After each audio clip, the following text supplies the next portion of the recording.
Ladies and gentlemen, welcome to Grant's Interest Rate Observer Radio. We are delighted today to have with us Dean Curnutt, who is the founder and CEO of Macro Risk Advisors. Dean knows all about risk, and he knows if anyone in the world actually cares about it, and we'll hear from Dean presently. But first, ladies and gentlemen, a word from our sponsor. That's me, actually. Now, there never was a bad time to subscribe to Grant's, which is the contrary-minded, value-seeking, independent, twice-monthly Journal of Finance. But now is, I think, an essential time. Interest rates are near their lows, and ultra-low interest rates resemble what the young people call beer goggles. They distort perception, make plain things appear irresistibly beautiful. Grant's mission is to restore critical judgment, impart perspective, and to serve up original, deeply researched investment ideas. Every 2 weeks for well nigh 34 years, Grant's Interest Rate Observer, Thinking Required. Trademark there, yeah. So Dean, welcome. Dean is the, as I mentioned, the founder and CEO of Macro Risk Advisors, a magna cum laude alumnus of St. John's University right here in New York. Dean excelled in analytical finance at the University of Chicago, where he earned an MBA and copped the Citibank, if you please, the Citibank Award for Best Performance in Finance, the best thing to happen to the Citi brand in about, 100 years or so. And after a successful spell at the Bank of America, Dean set off on his own in 2008. Most intrepid of you, Dean. So, Dean, you help... I mentioned this. With me today, besides Dean, is Eric Whitehead, who's at the controls. Welcome, Eric. And the great Evan Lorenz, the deputy editor of Grants and the fount of so many good ideas here. And just a couple of bad ones, really, but mostly of great ideas from Evan Lorenz. So, Dean, please tell us if anyone cares at all about risk. Right. Well, it's an incredibly important question and one that everybody is talking a lot about. And I would say that a lot of folks care about it. I think one of the challenges that we have in the investment industry is that we, as portfolio managers, folks that are charged with generating return, as you've said, we've got this very, very low interest rate environment. Return is hard to come by. And because it's hard to come by, the budgets that you typically would need in order to pay for more defensive trades like hedges are thin as well. So there's certainly a lot of nervousness amongst investors, but on a day-to-day basis, the fluctuations in the S&P are so limited that you'd look at that and you'd say, well, no one does care about risk. And I think this is one big part of the puzzle and the challenge that people face right now. Isn't the nature of markets that the setup, as they say on Wall Street, the setup is always kind of perverse, that when it's most imperative, one might posit, most imperative to hedge, it is least arithmetically possible because the returns are so low, because things are so serene, because it seems as if there's nothing to hedge against except, proverbially, periods of calm not only precede periods of distress and volatility, but also to a degree cause them. So for what you say, I gather that it's cheap to hedge if anyone had the extra 3 or 4 pennies on the dollar to do it. How cheap are hedges, and what might one find on offer? Right. So to your first point, I think there is this kind of paradox of risk, which is at the very time, from a hedging standpoint, where you should be doing the opposite of hedging, meaning you should be selling puts, you are forced to buy them, sometimes in a hurry and sometimes at incredibly elevated prices. If we go back, you mentioned founding Macro Risk Advisors in 2008, the VIX reached 80 in 2008. What drives the VIX to 80 is the day-to-day fluctuations in the S&P, which are now hard to discern at all, were monumentally high. The realized volatility for a 1-month period during those worst days in, I want to say, October or November of 2008 was about 80%. And so to give you a sense, there's a little rule of thumb that you can do, which is to take the realized volatility and bring it back to the daily fluctuations that are required to get there. 80 vol is about 5% a day, up or down. those are gigantic movements to sustain over a 1 month period. We had several days where it was a 9% move in the S&P. Even the modest days were 2 and 3%. And so people are forced to buy hedges and pay up because the world has changed very quickly. And the demand for the hedges is what forces the price of it up, right? And so at some point you wind up paying sky high prices for portfolio protection, for puts. And it turns out that taking the other side of that trade, while risky, can be substantially profitable. And the paradox is that the reason it gets so high is because no one's in a position to take the other side of it. And it is really the exact opposite situation right now, which is the competition to sell insurance is so high. Everybody's doing it, so to speak. And that's what's pushing the price low. So these hedges in cost are incredibly cheap. Again, just to put it in volatility in VIX terms, we had a 9.7, I think, print in the VIX. Now, what's very interesting is that that feeds directly into the cost of a 1 month option. That's what that is. That's a measure of the 1 month implied volatility, which is the primary driver of the option price. And so, by the metric of the implied volatility in its own percentile, we haven't seen levels like this in 10 years. And you can go all the way back to the early 90s to see levels of a VIX like this. So that makes volatility nominally very low. You can't necessarily classify it as cheap because, and this goes back to the realized volatility. The realized volatility in the S&P over the most recent 10-day period, 2 weeks, is 3%. So on that measure, a 9.5 VIX is still too high.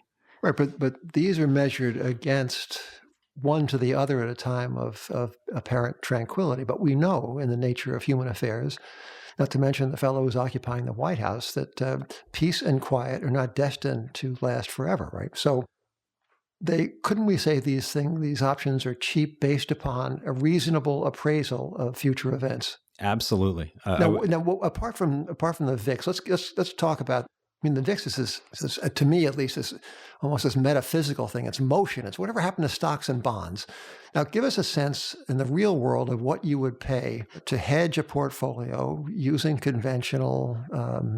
I don't know. You tell us. You're the authority. Sure. There's a number of different things you can look at, and you go back to the Black and Scholes model, right? They come up with this theoretical construct to price options, and there's a bunch of assumptions in there. But one of them is that volatility is constant over time. We just talked about an 80 VIX and an 80 realized and then a 3 realized. So it's clearly that volatility ebbs and flows through different cycles and different market conditions, but they assume it's just constant. They also assume that volatility by strike is all the same. And so in S&P, in equity markets, the volatility that's attached, or the volatility used to price an out-of-the-money option, tends to be higher than the at-the-money option. And that's just a recognition of the asymmetry of returns, that markets can fall a lot faster than they rise. To give you, some sense of pricing, one of the trades I was looking at this morning was a 5% out-of-the-money put on the NDX, the NASDAQ 100.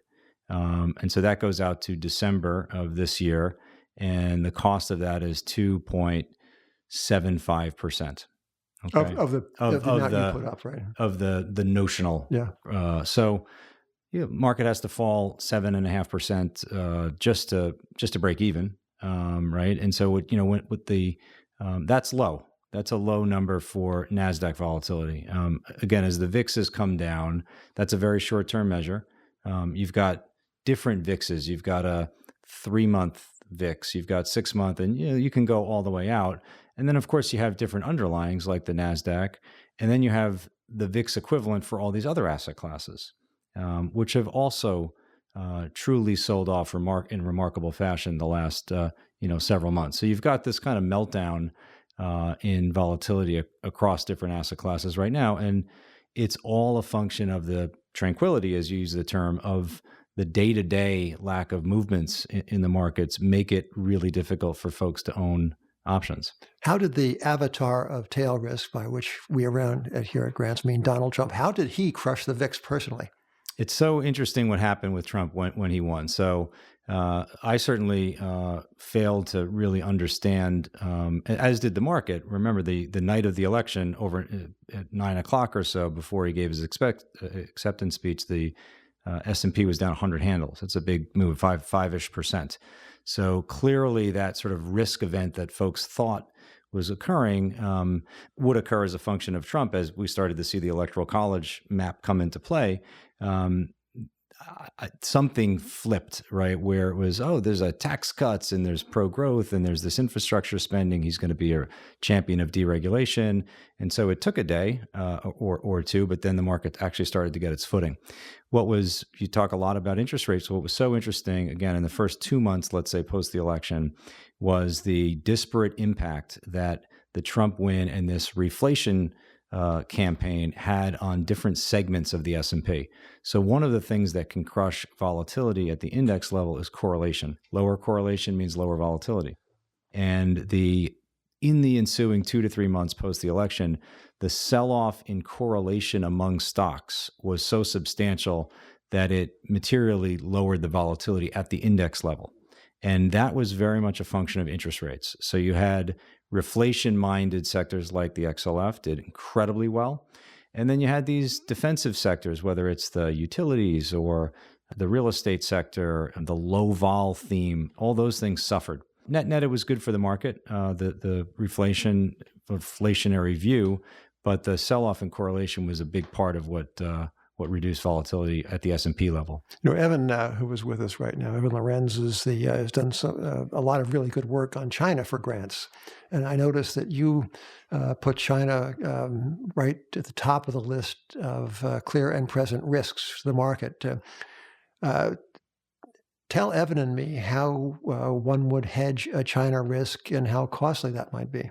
Yeah, so the first thing I would say is I just try to live in the history of risk events and try to evaluate the mosaic of risks as they exist now and think about what's the same and what's different. And the risk environment's always changing. Pockets of leverage are in different asset classes. They're in different geographies. The stance of central banking is different. The regulatory regime changes. But certainly for me and our team at Macro Risk Advisors, the violent reaction in August 2015 in the S&P was a lesson in the... So when China seemed to devalue. Yes. Yeah. So you had a VIX of 13 on Wednesday before the Monday. I think it was August 24th was the Monday. The VIX took a while to open on that Monday, but it finally opened at 52. And I don't think you've ever had a move that violent outside of perhaps a terrorist attack of the magnitude of 9/11. Vol doesn't go up like that. And then the VIX settled at 40 that day. And those were, that was one of the biggest explosions of realized volatility in the markets I've ever seen, perhaps outside of the crisis itself. So it tells you something about the fragility of this relationship. Some might argue that the PBOC has gotten more experienced at explaining these things, and there's a degree of comfort. But what we try to engage our clients in is evaluating scenarios, and China being one of them, where we think we can hedge off a risk that might spill back into the U.S. And so on the currency, the CNH, and I don't have the option prices handy, but I can give you some volatility readings. Even as early or as late as December, so this is, again, post the Trump win, the VIX was actually quite low. Implied volatility on the CNH, the currency, for one-year options was north of 8. It's now 4.3. So this has come down dramatically. And again, volatility feeds directly into cost. And so as we ask clients to spend money, but try to do it judiciously and target it towards those things that we think are fragile at the right cost, that's definitely a focus for us. I'm curious that the CNH actually has such low volatility. In the last 5 days, we've seen Noble Group's bonds blow up from trading, I think, at 98, just under par, to 70 today. We've seen iron ore sell off by 30%. I mean, it seems like a lot of the China derivative plays have already begun to melt down some. So is the risk to hedge China really that cheap in the face of all of this? It's certainly, again, nominally it is cheap, and that's a reflection that's driven by this decline in implied volatility. I would say that the folks that would take the other side and say, well, China's, we know the typical experience of what by all counts is very excessive credit growth over a number of years. We know how this typically ends. We also know that the PBOC and its ability to sort of steer things is quite substantial. They're not fighting the outflows. I think the last 3 months they've had inflows. That was a big part of the narrative of risk early last year. And then they have their elections coming up, and the view is that they just will absolutely enforce stability at least until then. And so if you're sort of looking for near-term catalysts, this is fighting a central bank is a pretty difficult thing to do. And I think that taking the other side of my concern is just to say, they're just going to force stability for a period of time. Dean, Macro Risk Advisors does no proprietary trading, so you're honest brokers. But tell me, if you were constructing a portfolio of hedges, if you wanted to do a little Nassim Taleb and invest in seemingly impossible, but actually only improbable events, how would you do that? What would be highest on your shopping list in the dollar option store now so cheap? Yeah, so I think one of the ways in which the risk philosophy of MRA and that of grants, I think, really connect is just in this notion of, as you so well put it, the price discovery mechanism being so impaired, and we just don't know what the right prices really look like anymore. And I think the center of that is interest rates. There was just I think a statement or an article by Schiller, who I have a lot of respect for, and he said that in a crisis, you can always own a 30-year treasury. That's going to be something that rallies substantially in a risk-off, right? We know that this risk-on, risk-off regime exists. And I think that the consistency with which stock prices and bond prices have been negatively correlated has been a magical diversifier. It's been a too good to be true diversifier. The TLT has in some ways been an option. Or TLT meaning? Yes, that's the ETF focused on so roughly a 20-year treasury bond, but it's a tradable thing. It's a duration. To own the TLT is to be long duration. Mm-hmm. It's negative 55% daily correlated to the S&P, even as both of these assets have realized on balance of something on the order of a 10% annualized return, maybe 13 for the S&P and 10 for the TLT since 2010.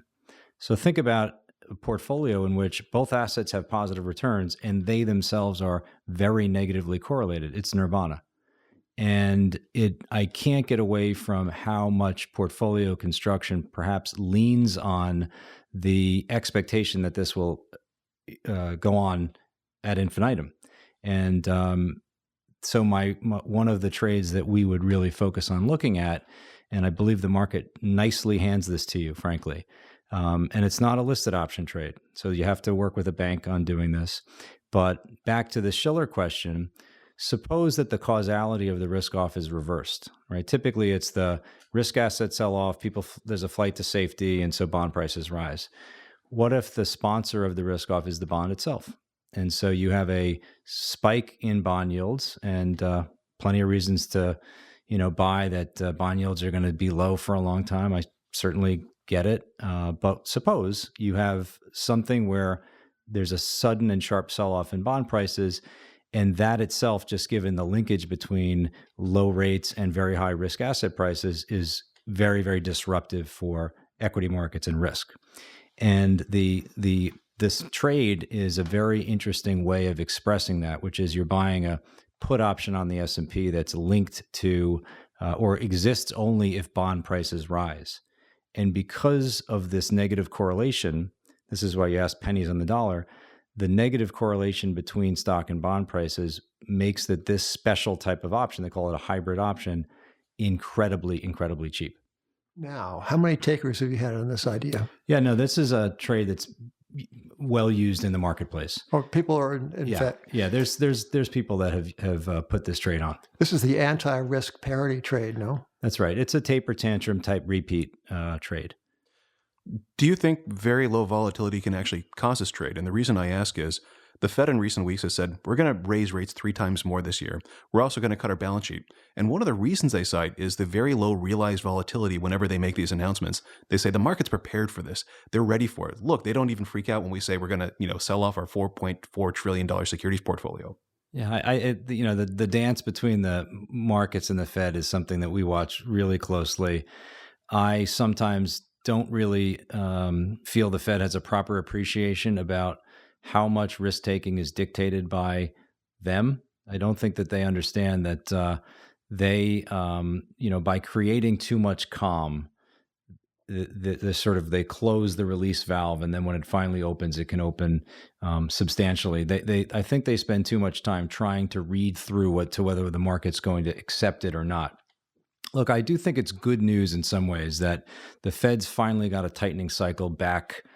It's a modest one, and I think we can say that it should be a little quicker, and they got more room to go than a R star that some people say is, I think, just lower than seems logical to me. But they have a real cycle, and the market, as you say, Evan, is taking it, right? I think it's a good thing versus a year ago. There, you had the one in December of 15, and then it was just no one had any idea what was going on. Now you actually have a sequencing, and the market seems, relatively okay with it at this point. But isn't that the problem, or could it be the problem? The market is okay with it. The market's set up as if nothing's going to happen. I think that it's good that they're doing it, and it may mean that they need to force themselves to do more. Absent disruption of some kind, what I observe, and I know you guys have written about this as well, is that the flows into whether it's passive investing or just risk, this is just going to continue. And I think the spring, coils up the longer we stay in a very low interest rate environment. Dean, you mentioned indexed investing. Is it a bubble? I don't know how to characterize that. I would say that Vanguard getting $1 billion a week seems like a lot of money. Oh, may I correct one small misspoken? Yes. $1 billion a day. $1 billion a day. Okay, sorry. Jack Bogle, the great Jack Bogle, was a speaker at the Grant Spring Conference. This was the spring conference, Evan, you recall, and Eric, you recall, in which there was a blizzard. Yeah, that's okay. But Jack Bogle made it to our conference, and he got up and he said that they are now taking in $1 billion a day. I guess he accepted Saturday and Sunday. And he said that, in so many words, it even freaked him out. Mm-hmm. Yeah. Evan, on my suggestion, added up the kinds of assets and the kinds of investment vehicles in which valuation seems to play no part. And Evan, why don't you recall that enumeration? What kind of numbers we're talking about in which the stewards of the capital could not care less about price or value? Well, we started with central bank portfolios. Yes, because they those buy guys. Yeah. So there's the S&B, which buys not only bonds but also U.S. stocks. Swiss National Bank. Swiss National Bank. There's the ECB, which just buys euro bonds. There's the Bank of Japan, which buys ETFs. It buys bonds. It buys corporate bonds. Baseball cards. I'm sure that's the next on the platter. There's the Fed, which buys treasuries and mortgage-backed securities. There's ETFs, which today we learned in March just got up to $4 trillion. There's also index mutual funds. But the total number is over $20 trillion. And just for context, world GDP is about $75 trillion. And what we had was a partial list. We couldn't get data on indexed funds in Europe or outside of the US. There's a lot of categories we couldn't find, but even with the few categories we did, we got up to 20 trillion pretty quickly. It's incredible. And I think that you go back to the tech bubble, and the triple Q was around, right? The NASDAQ ETF. And it was getting a lot of money, and it was buying the NASDAQ at a 70 PE, right? Agnostic to the price of it. I think another one that I would mention is the Barclays Aggregate Index. There is just a tremendous amount indexed to the Barclays at prices that, again, respecting a Larry Summers low forever and secular stagnation, there's just nothing favorable about the nominal yields on a Barclays aggregate index, and there's trillions of dollars indexed to that. And of course, there's a tremendous amount that's implicitly indexed as well. And I think just back to this hedging, this concept of hedging, it's really difficult for even the manager who claims to be active to potentially fall behind some benchmark, right? And so the hedge fund who's trying to do a better job of risk managing to spend that money on puts and precious money, difficult to come by money in a low return environment, they risk falling behind, and there's existential business risk that they confront as a result of it. Speaking of existential business risk, how is business in the risk management trades? There's a tremendous amount for us to look at in this kind of environment, and I think the complexities in helping people first and foremost design smart trades, because you've really got to be smart about them now. We said option prices are low, but that doesn't mean you can just go out and buy them. You actually have to be pretty clever about how you design them. Vol and volume tend to be correlated. So it's not been a heavy volume period. But what we use the light volume periods to do is to really invest in our own appreciation of past risk events, a careful study of what's happening. There's always differences and changes in where the leverage lives globally. And it's trying to find those areas of fragility and then see where the price might not reflect it. We at Grants, I think, have said that European sovereign debt priced at a nominal yield of less than zero must be the most preposterous proposition on offer in the history of finance. That goes back, 20 or 30 years? It goes back thousands of years. How would you go about shorting sovereign European debt? And I say this with respect to those who must own it. It seems, if you're sitting 3,000 miles away from Europe, it seems such an obvious thing. But our friend Keith Ney was telling us just the other day, Evan and me, that you can't be short this stuff. If you're there, you have to work to somehow materialize a positive yield out of like the nothing they give you. So you can't go off and short this thing because Mario Draghi's still going to buy it.